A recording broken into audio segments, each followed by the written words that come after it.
Lundi matin, dans le camp de réfugiés palestiniens de Sabra, en banlieue de Beyrouth, la mosquée est pleine, c'est jour de fête. On se souvient du jour où Abraham a failli immoler son fils et où Dieu a finalement remplacé l'enfant par un mouton. Dehors, des centaines de bêtes attendent d'être égorgées par les bouchers. Même ici où les gens sont parmi les plus pauvres du Liban, on ne déroge pas à la tradition. Ici aussi, à Hamra, un quartier plus aisé de Beyrouth, la plupart des gens rencontrés disent tuer un mouton pour l'occasion.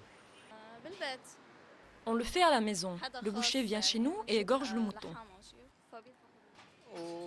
Je découpe le mouton, je le mets dans des sacs et je le distribue aux pauvres.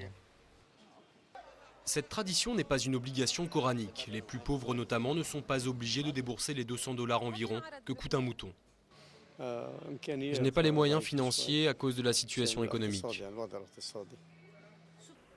À l'opposé, certains ont les moyens de le faire mais ne savent pas forcément comment s'y prendre.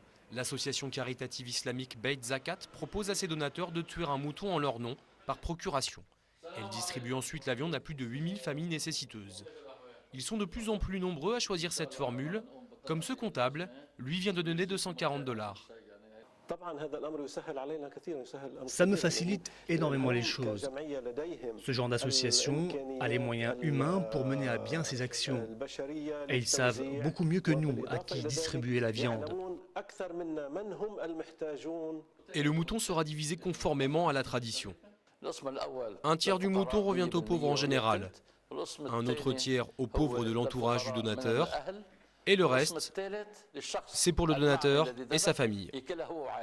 Ce donateur choisit finalement de tout donner aux pauvres de l'association. Le sacrifice par procuration se développe plutôt dans les grandes villes et dans les milieux aisés. À la campagne et dans les classes populaires, ceux qui le peuvent préfèrent faire le sacrifice eux-mêmes.